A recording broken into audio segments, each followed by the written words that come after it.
Hello, cuties. This is Kim. Welcome to the quest board. I build tabletop game terrain, paint minis, and tell stories. I purchased a lovely dice tower from Yellowhammer Tabletop Crafts, and the whisperer behind my eyes insisted I zhuzh it up.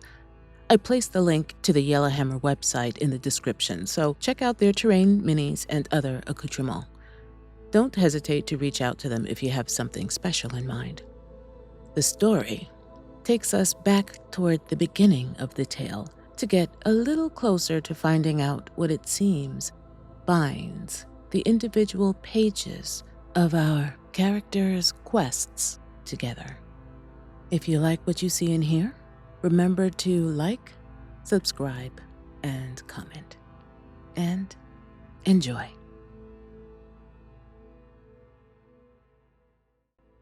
The librarian flinched at a sharp crack that echoed behind him. Which shelf was that? He wondered. Filth! Hissed someone as a discarded tome whooshed past on the floor, its pages fluttering like the wings of a distressed bird, and thudded into a nearby wall. He noted the title, Again We Soar. Of course. The recent decree had called for the removal of any historical books that the new king and his minions thought subversive to their benevolent rule.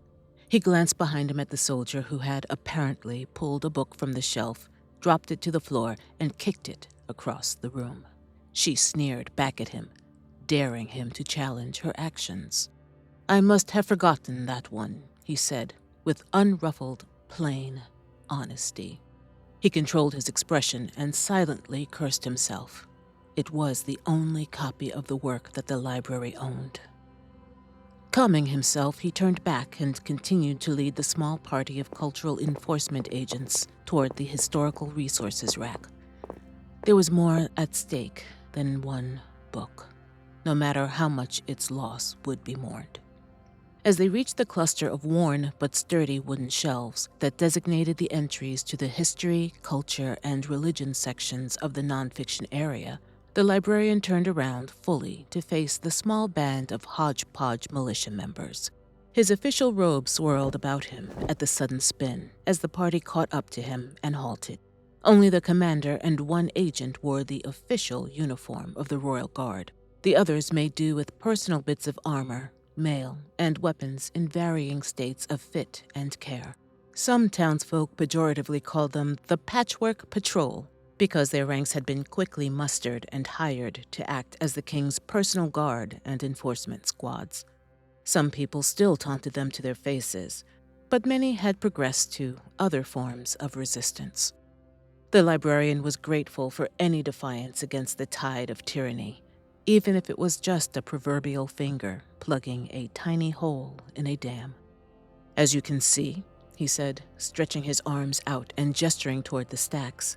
His thick, wide sleeves shifted and hung pendulously from his wrists, giving him a reserved and priestly air that was matched by the practiced, unhurried patience on his face and the faint white streaks at the temples of his dark, woolly hair. There are no other unpropitious chronicles here. Several obvious gaps stood out on the shelves. The commander walked directly to the nearest, barest shelf and read the faded labels aloud. The first of many ships? Walk of sorrow? Whose soil, whose blood? Such unpatriotic indoctrination. He picked up one of the remaining books and began to leaf through it. The problem is that we didn't kill enough of them. After a few moments, he smiled and lifted the book above his head, spreading the pages to reveal a 2-page graphic headlined by the phrase, Divine Domination. Beneath the fine curlicued writing was an image of families in ox-drawn carts, riding horses and walking with overstuffed, rugged packs weighing down their backs. A giant, ghostly figure with a placid, resolved expression walked in their midst and towered over them. The statuesque form wore classical, flowing, almost pastoral robes that trailed behind it as it pointed in the direction the ragged company traveled, as if indicating a holy imperative to move forward and conquer. Now that is the correct history. He glanced back to the shelves as he resumed thumbing through the sanctioned book. Where are the prohibited books? He cocked his head slightly and raised an eyebrow. Did you sell them? The librarian clasped his hand over his mouth. Oh, no, no, no, he exclaimed.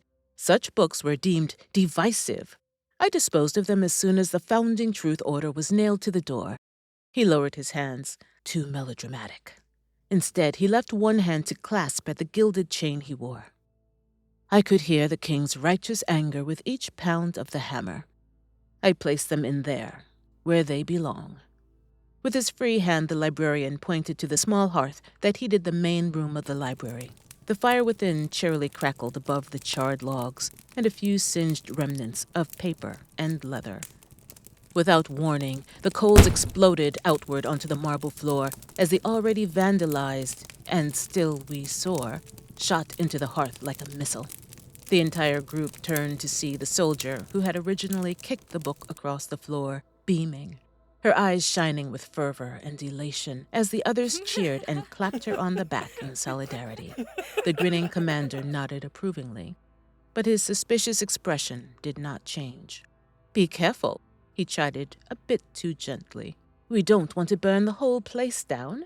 He cocked his head and shuddered as if he had heard and felt something. We are here to make sure our history is preserved. He then closed the book he held with a snap, returned it to its almost solitary place, and turned to the librarian, mimicking his calm, open expression as he spoke. Let us talk in private. The commander had seated himself behind the heavy, ornate desk made of aromatic wood that lent an earthy perfume to the air of the large study-turned-office. I must say, he began as he lifted his legs and placed his dusty boots on the vintage, exotic furniture with two punctuating thuds. I expected a bit of unpleasantness from you during this visit. Now it was the librarian's turn to raise an eyebrow. Why would you expect that? The commander pulled a tightly rolled cylinder of leaves as thick as his thumb from an internal pocket of his cloak and waved it once up and down in the direction of the librarian. You people, he sneered, librarians, tend to become overly sensitive when the information you prefer is realigned in favor of a better truth. The librarian felt his eyes narrow, so he smiled in an attempt to stop the reaction. He felt his eyebrows turn upward instead of down, but knew he had not fully hidden his displeasure at the comment. Damn, he thought. He picked up some nearby papers and feigned an offhand review of the documents. Well, we've learned that truth is not objectively better or worse. He separated one sheet as if it were more important than the rest. Truth is always truth. He heard the commander chuckle, then the unmistakable hiss and crackle of a small flame blazing to life. The librarian looked up to see the commander smiling at him as the scent of sulfur and char emanated through the room. A plume of dense smoke crawled slowly out of the visitor's mouth, like logy tentacles of a stunned creature straining to escape as it succumbed to its fate of being devoured. The commander smiled tauntingly. You mad? The change in tone and accent was at once disorienting and intriguing. The librarian struggled to see deeper into this intruder whose brashness seemed based on more than just confidence in indemnification.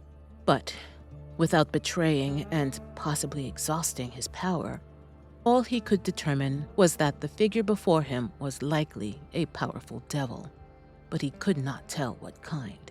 Unsurprising in the current climate, but what did he want from a librarian? I do mind, he said, taking just one step backward. It's bad for the climate. He gestured to the air around them. Bad for the books. The stranger chuckled again. Well, aren't you a cool customer? The smoke that rose from the ember at the tip of the cigar mingled with his exhalation and formed what seemed to be a halo just above his head. Don't worry. This will only take a few moments. And don't bother looking too deep. He smiled broadly. When I show someone who I am, I usually am the last sight they ever get to see. A crash rung outside. What are they doing? The librarian said as he felt his jaw tighten. There was no reason to hide his anger from this entity. They are doing what they think their job is. Destroying, terrorizing, humiliating, pissing on empathy and humanity.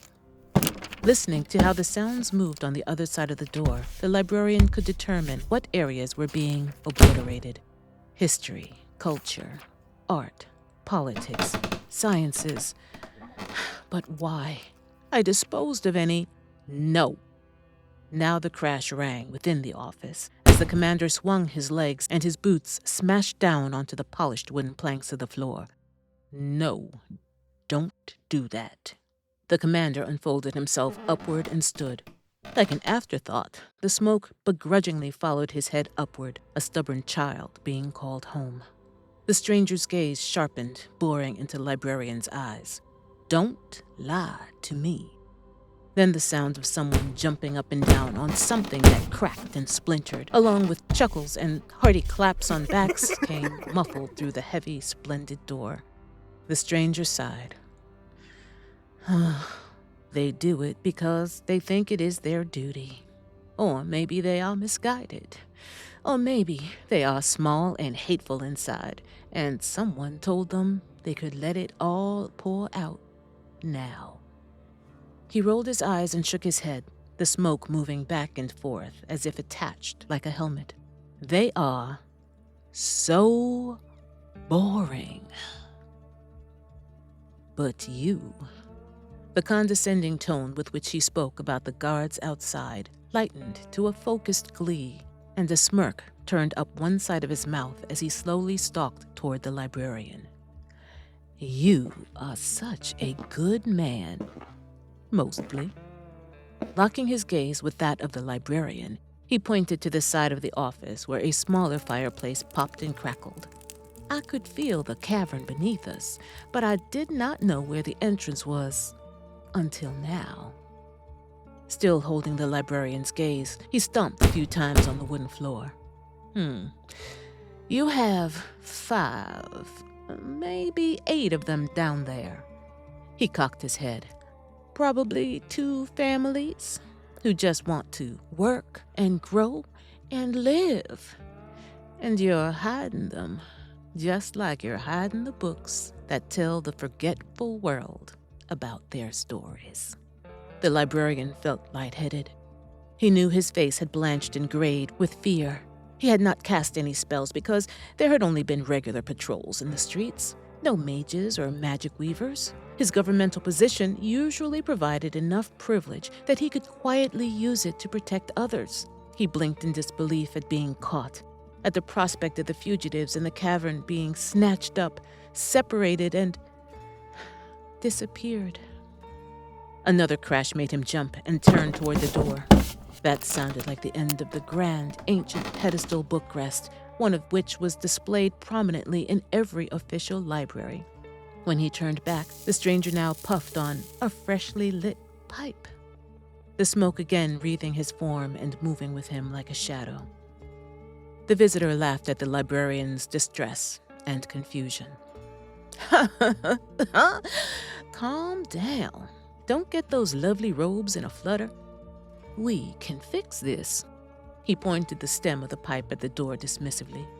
Those useful idiots outside don't need to know anything. He now stood close enough to the librarian to reach out and flick a curl of ash from his official robes. How would you like to ensure that no one comes to bother this place ever again? The librarian was stunned by the question. Suddenly, he realized how tense his muscles had become. Unconsciously, he had been preparing himself to fight, deciding what spells to use, how to get the refugees out safely, how to warn the other safe houses without alerting the authorities. He did not expect common extortion from this entity, but he should have. With the proper leverage, anyone can be a devil. He took a deep breath to steady himself and reallocate his focus from fight and run to negotiation. What do you want? Extortion is a strong word. The librarian was again stunned. He did not say anything aloud about extortion. And common, the commander continued as he pulled a few sheets of ancient paper from the same pocket, which apparently held multiple tobacco products and paraphernalia. I am highly insulted. I just need you to do what you do. He gestured widely about them to indicate the library as a whole, but to do it with your full capacities. He winked. You know what I mean. The librarian frowned. You need me to safeguard a book? Now the commander frowned for a second. Yes, he replied, the roguish playfulness fading for just a moment. A dreadfully, how did you say it? Unpropitious